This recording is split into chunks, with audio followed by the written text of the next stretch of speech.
하나님, 은혜를 감사합니다.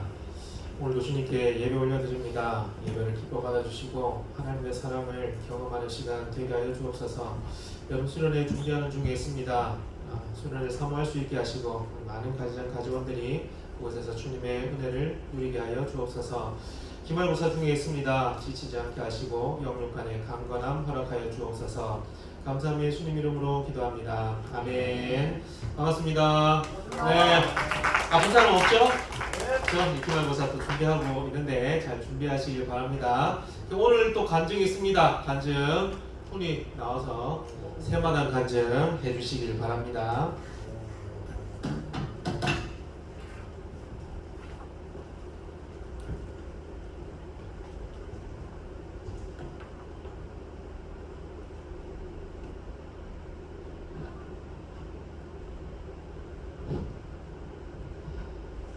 네, 안녕하세요. 다시 인사를 드리네요. 세마당 간증을 하게 된 경북대학교 4학년 노훈입니다.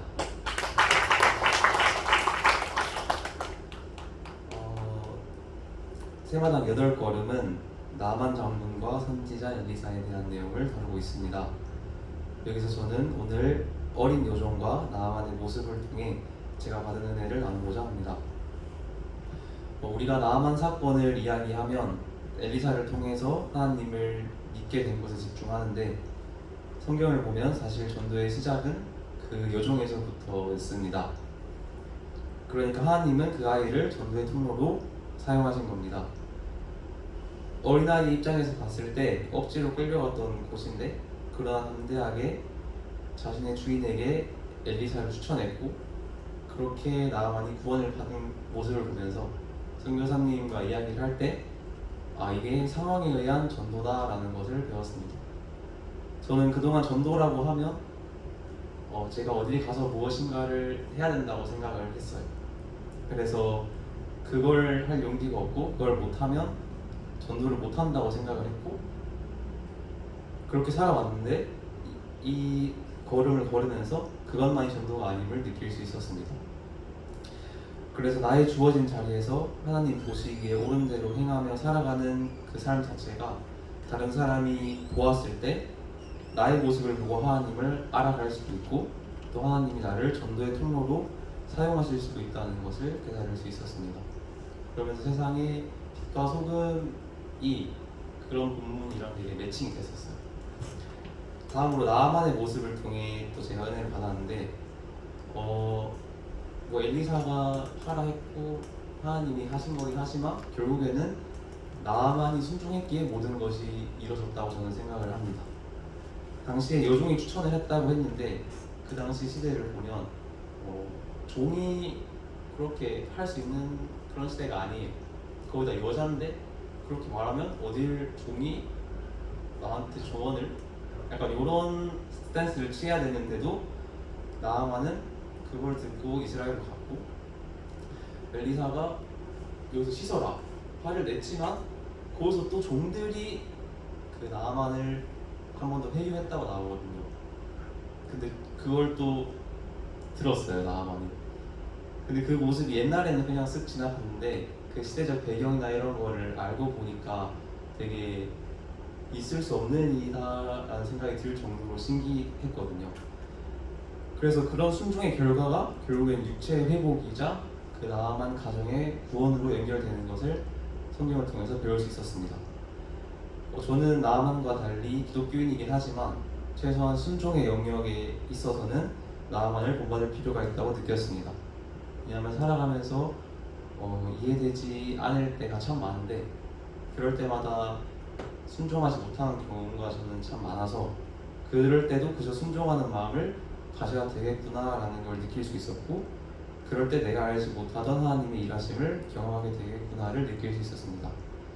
그래서 저는 이곳에 모인 TFC 가지원분들이 이해되지 않는 순간이 와도 순종할 수 있는 믿음을 가지면 좋겠고 그리고 전도라는 게 꼭 어디를 가서 무엇인가 하는 게 아니다라는 걸 기억해서 좀 부담을 좀 덜 가지면 좋겠습니다.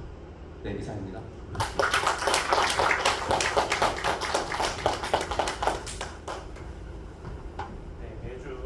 매주 간증이 있는 그런 순서가 참 좋은 것 같습니다.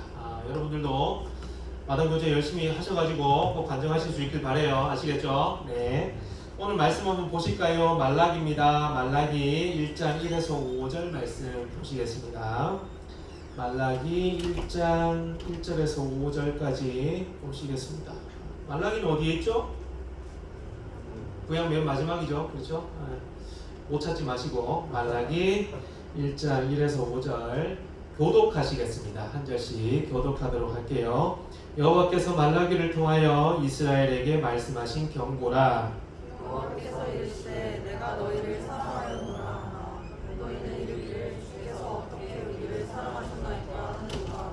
나 여호와가 말하노라. 에서는 야곱의 형이 아니냐. 그러나 내가 야곱을 사랑하였고 에서는 미워하였으며 그의 산들을 황폐하게 하였고 그의 산업을 광야의 이들에게 넘겼느니라.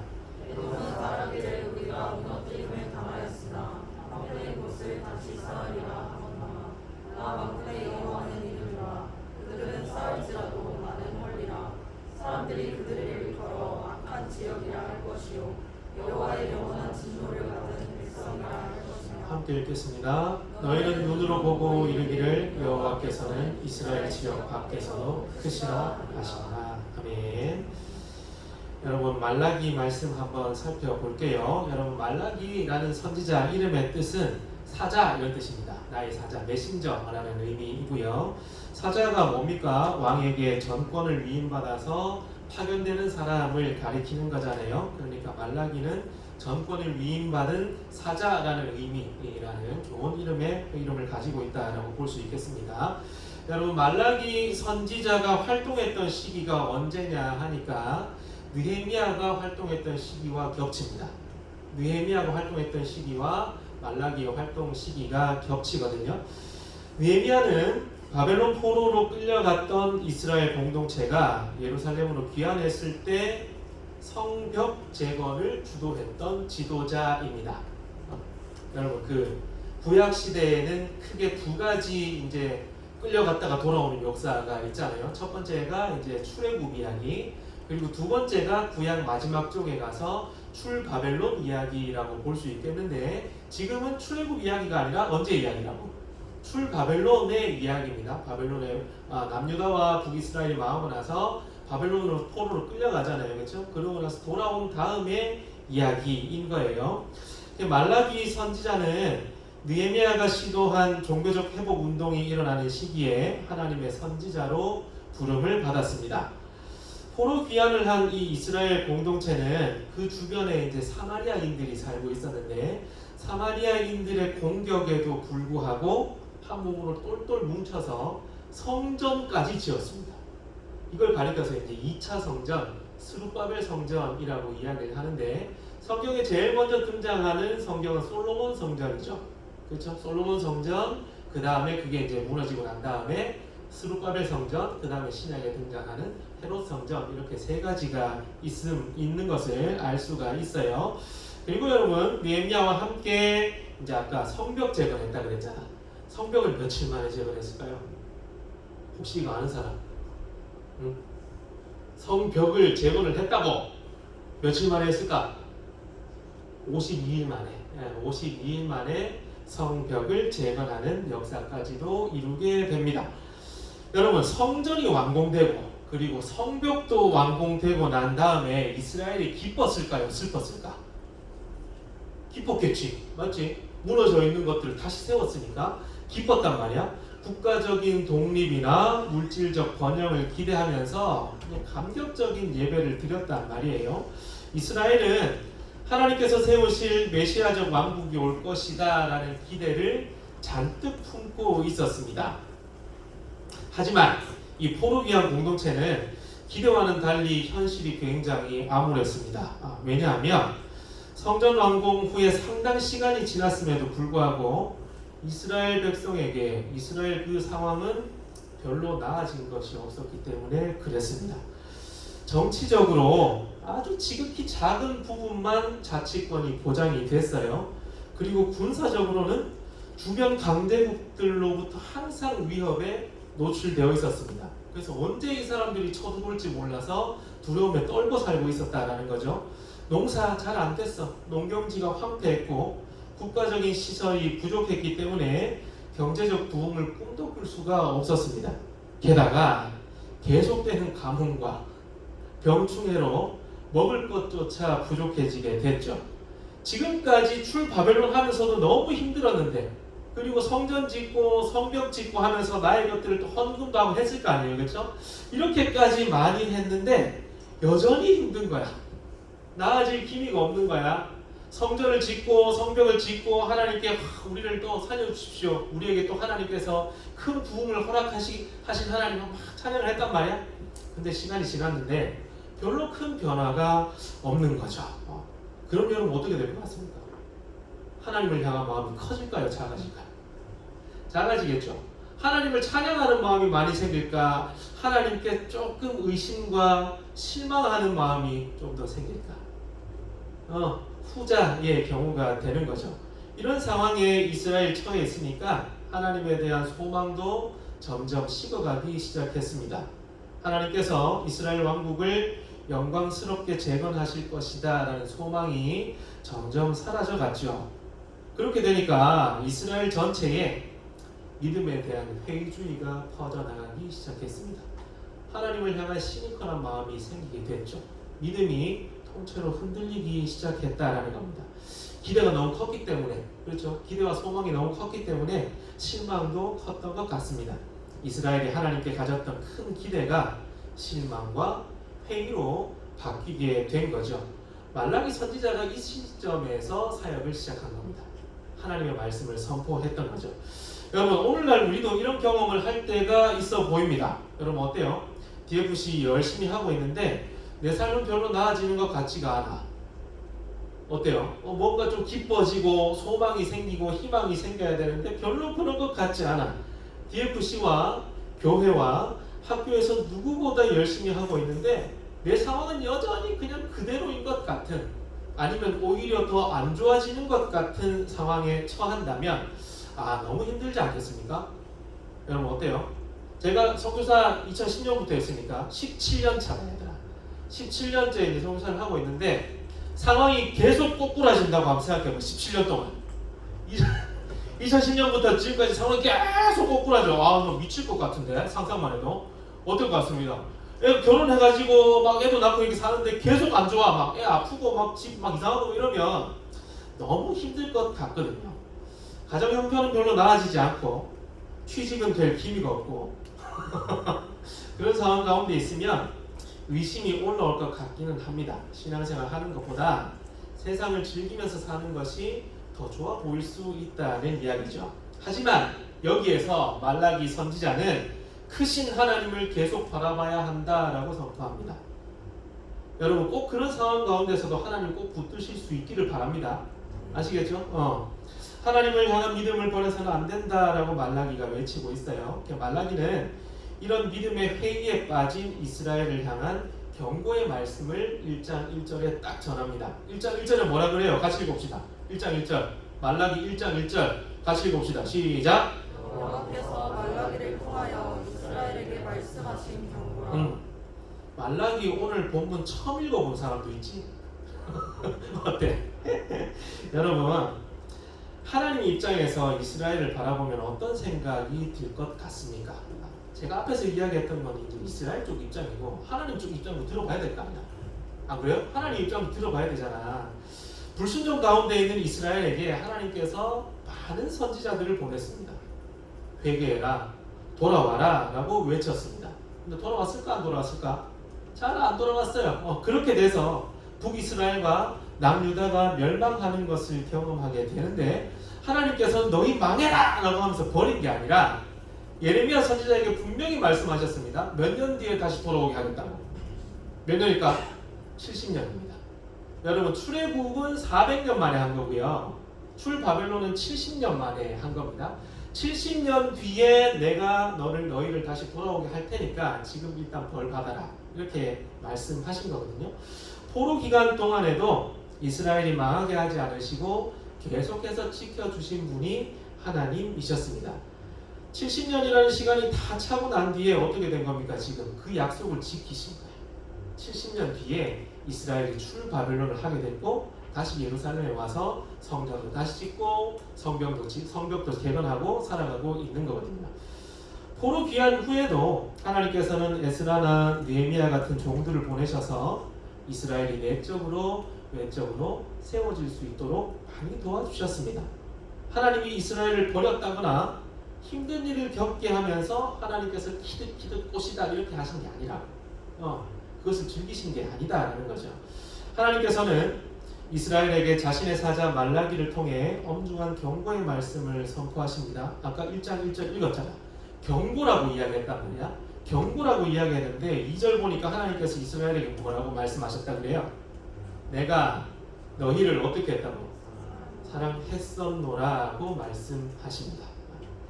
여러분 말라기는 총 6개의 예언으로 이루어져 있는데 오늘 본문은 그 가운데 첫 번째 예언이라고 볼 수 있겠습니다. 여러분 첫 번째 예언은 이어질 예언들의 서론적 성격을 가지고 있는데 그 첫 번째 예언이 하나님께서 이스라엘을 어떻게 하셨다고? 사랑하셨다. 여러분 하나님이 여러분 사랑하십니까? 맞아요? 하나님 여러분 사랑하시는 거 맞아요? 믿습니까? 확신하십니까? 그 마음을 꼭 가지고 사세요. 아시겠죠? 의심하지 마시고 하나님 나를 사랑하신다는 걸 꼭 기억하십시오. 경고의 메시지 중에서 첫 번째 예언이 사랑이라는 거 감동적이지 않습니까 여러분? 너무 감동적인가? 어때? 이거 한글이잖아.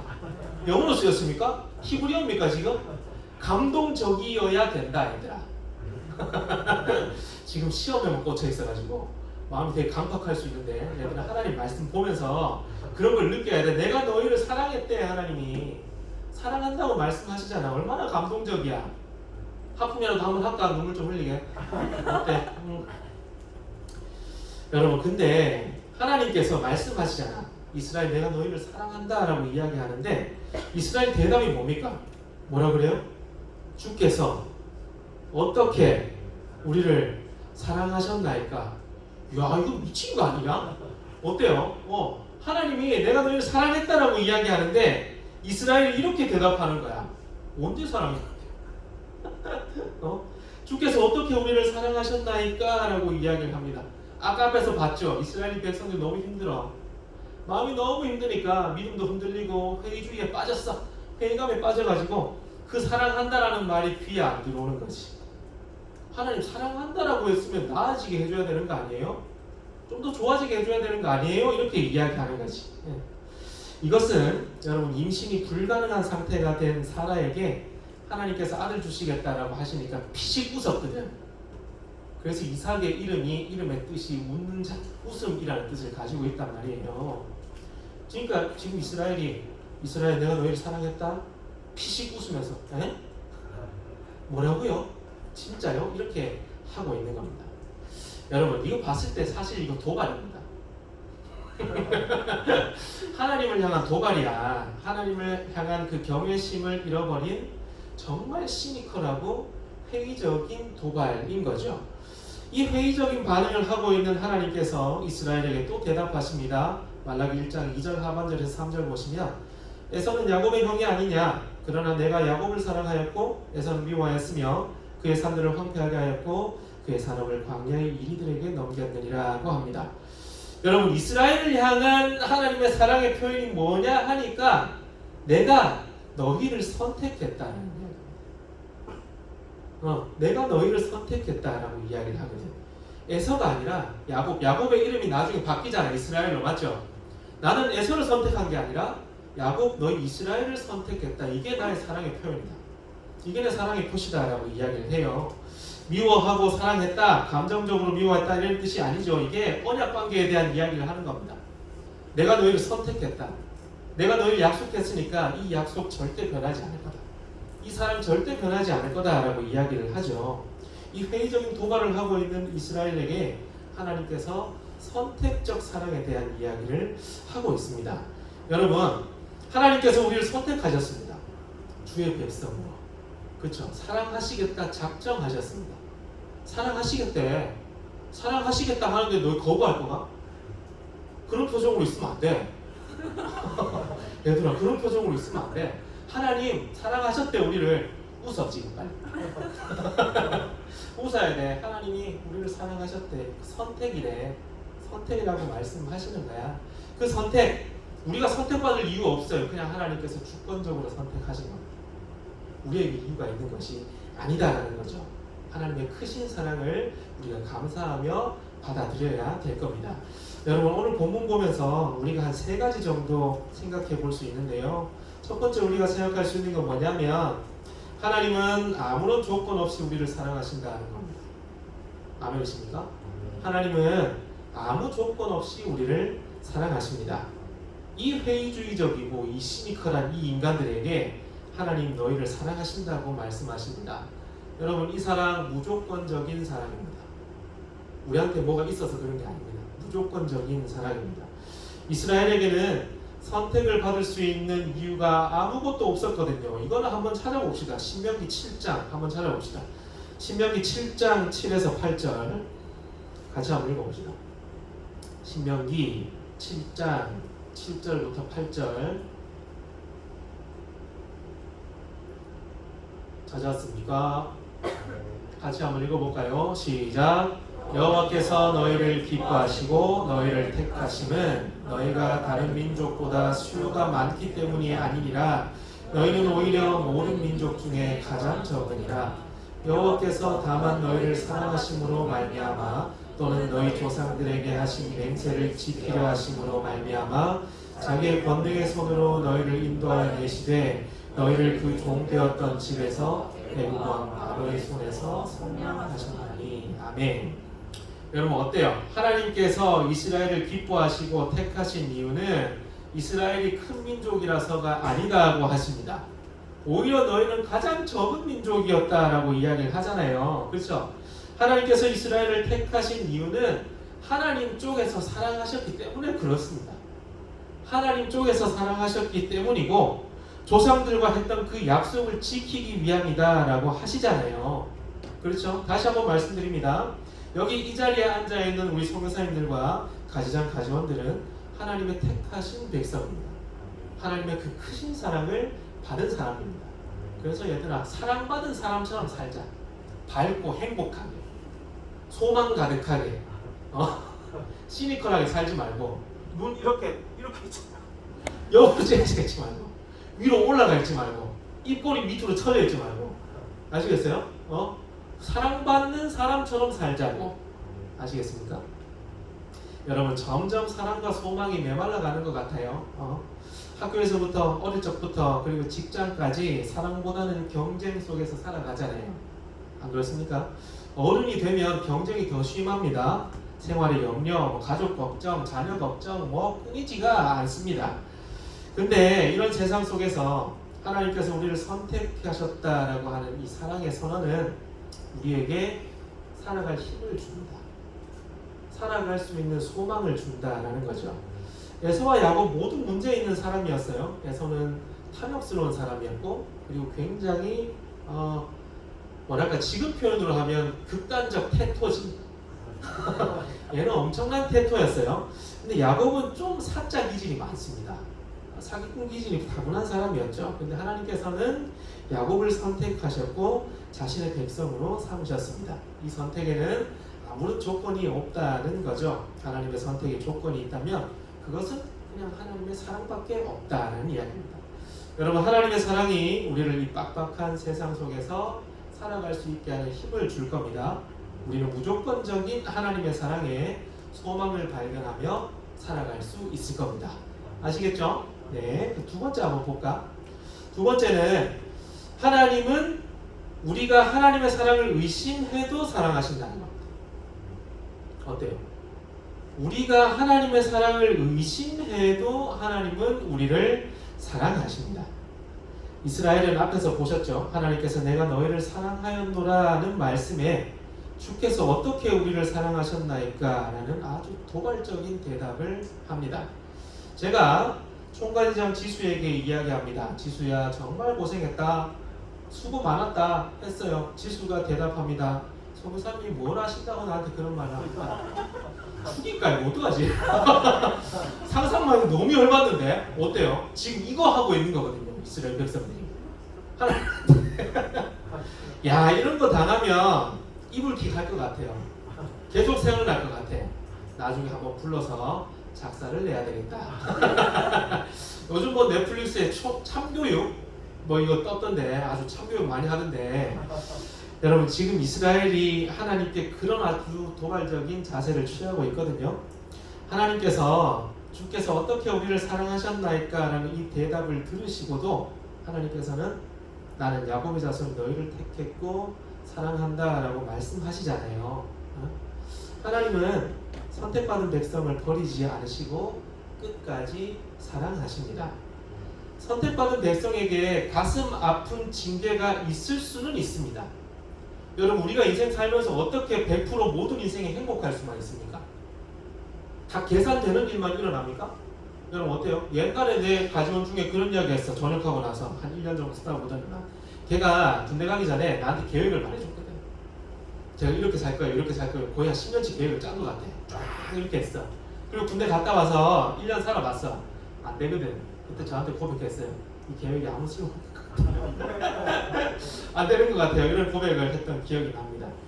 여러분 이스라엘이 바벨론에 끌려간 것은 가슴 아픈 징계거든요. 가슴 아픈 징계입니다. 하지만 그 징계는 70년이라는 시간을 두고 일어난 일입니다. 다시 이스라엘이 예루살렘으로 돌아올 것을 예고하신 징계라는 거죠. 여러분 어때요? 하나님의 징계는 사랑의 징계다. 동의하십니까? 맞나? 오늘 한 대씩 다 맞을까요? 여기서 어떻게 할까요? 하나님의 징계는 사랑의 징계다. 동의하십니까? 동의 안 하는 사람도 있을 건데 계속 들어봐요. 알겠죠? 자신의 죄를 깨닫고 하나님 앞으로 겸손하게 돌아오도록 하기 위한 징계인 것이죠. 계속 그냥 죄 지으면서 살래? 아니면 페트롤이라도 한 대 쫙 터지고 다시 돌아올래? 어떤 게 장기적으로 봤을 때 좋은 것 같습니까? 어때요? 이러면 안 되는데. 여러분 하나님께서는 버릇없는 이 이스라엘을 사랑하십니다. 너무너무 사랑하십니다. 선교사는 주께서 맡겨주신 영혼들과 이런저런 대화를 해야 될 때가 있습니다. 그 대화 내용이 밝고 기분 좋은 이야기라면 기꺼이 할 수 있습니다. 1시간이든 2시간이든 기분 좋게 할 수 있죠. 그런데 대화 내용이 무거운 내용이라면 아주 힘든 내용이라면 너무 어렵습니다. 너무 어렵죠. 만약에 수련회를 가지 않겠다고 뻗팅기는 가지장 가지원들과 대화해야 한다고 하면 좀 깝깝합니다. 생각만 해도 깝깝합니다. 공동체를 세우기 위해서 희생하고 헌신해야 될 것에 대한 이야기를 또 해야 된다고 하면 마음이 편치는 않습니다. 여러분 그렇잖아요. 가장 힘든 것은 개인적인 프라이버시와 관련된 이야기를 해야 할 때입니다. 선교사의 마음은 만나기 전부터 긴장이 되죠. 얘가 어떤 반응을 보일까? 이 이야기를 했을 때 어떤 대답을 할까? 전전긍긍 하는 거죠. 주께서 어떻게 나를 사랑하셨나이까? 뭐 이런 식으로 대답할 수도 있는 거잖아요. 그렇죠? 여러 가지 이제 시뮬레이션을 돌리면서 그렇게 합니다. 그래도 선교사는 어떻습니까? 그 영혼들 여러분 사랑하시죠? 선교사님들 맞죠? 그 영혼을 사랑해야 합니다. 그런 모습은 그런 모습이고 또 사랑해야 하는 것은 사랑해야 되는 거기 때문에 우리는 그렇게 나아가는 겁니다.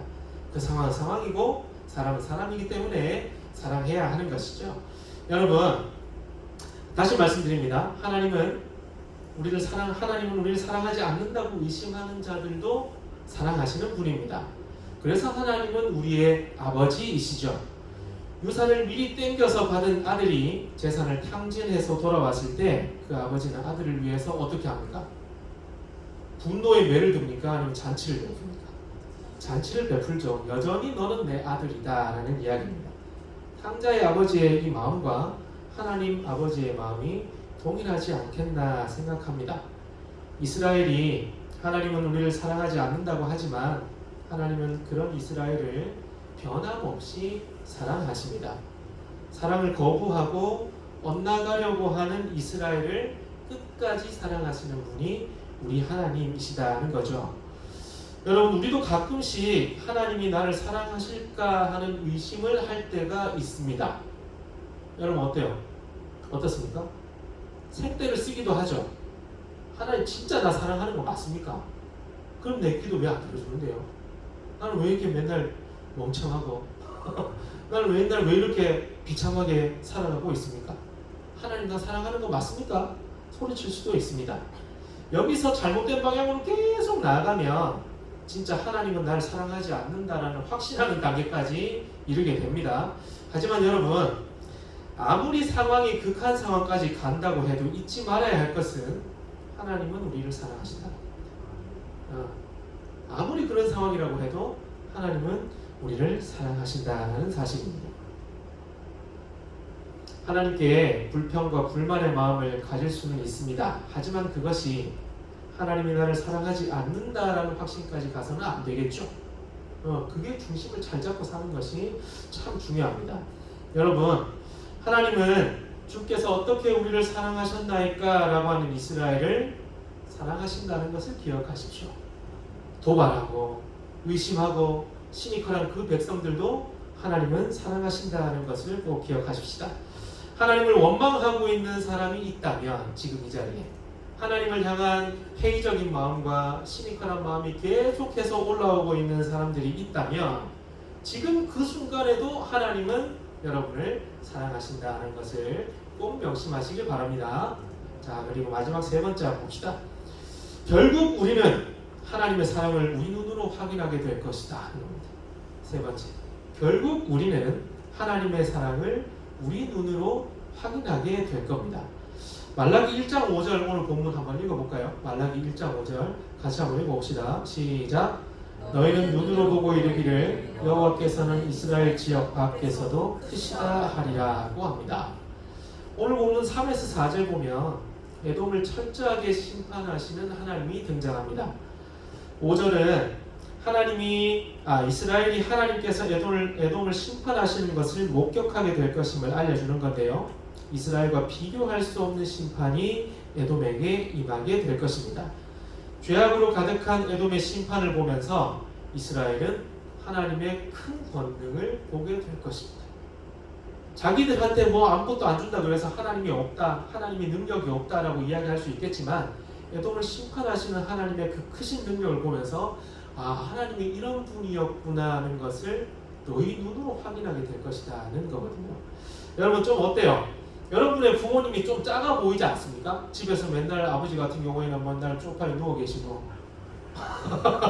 TV만 보고 계시고 별 힘 없이 막 그렇게 살고 계시지만 밖에 나가면 인정받는 사람이라는 거 여러분 알고 계십니까? 어때요? 마치 이런 식으로 이스라엘이 하나님을 생각할 수 있었다는 거죠. 하지만 하나님은 크신 분입니다. 하나님은 큰 권능을 갖고 계신 분임을 너희가 직접 확인하게 될 것이다 라고 하는 거예요. 이스라엘은 하나님이 이스라엘을 독립시키지 못하고 경제적으로 부강하게 해줄 힘이 없다고 생각했기 때문에 의심하고 불만을 품었던 것입니다. 하지만 하나님께서 죄악이 가득한 에돔을 심판하는 것을 보면서 이스라엘 지역 밖에서도 크신 하나님을 경험하게 될 것입니다. 여러분, 그리스도인은 최후 승리를 누리게 될 사람들입니다. 여러분, 우리가 아무리 이 세상에서 찌질하게 산다고 하더라도 마지막 때에는 하나님께서 우리에게 가장 큰 영광을 경험하게 하실 겁니다. 하나님은 이스라엘 지역 안에서만 역사하시는 분이 아니잖아요. 그렇죠? 하나님의 권능은 온 열방을 향하는 거란 말이에요. 하나님은 온 우주를 창조하시고 그 우주를 자신의 계획대로 이끌어 가시는 분이십니다. 하나님은 그리스 로마 신화에 나오는 신처럼 어느 한 국가나 어느 한 분야에만 특화된 그런 신이 아닙니다. 하나님은 신 중의 신이시요 전지전능한 하나님이시죠. 하나님의 사랑은 온 우주와 시대를 초월하는 영원한 사랑입니다. 변함없는 사랑이라는 거죠. 여러분, 일정 기간의 힘듦과 어려움 때문에 하나님을 원망하지 마십시오. 그렇게 될 가능성이 있지만 여러분, 그게 사탄이 주는 유혹일 수 있거든. 우리를 넘어뜨리게 하는 그들의 유혹일 수 있다라는 거죠. 일정 기간 힘들 수 있어. 일정 기간 어려울 수 있어. 근데 여러분, 그게 영원할까? 영원히 힘들까요? 어떻습니까? 그렇지 않습니다. 여러분, 하나님께서 분명히 때가 되셨을 때 회복하는 때를 주실 것이고 영광의 때를 주실 것이다는 거죠. 하나님은 우리를 영원히 사랑하신다는 사실을 여러분 잊지 마십시다. 아시겠죠? 하나님은 영원히 우리를 사랑하십니다.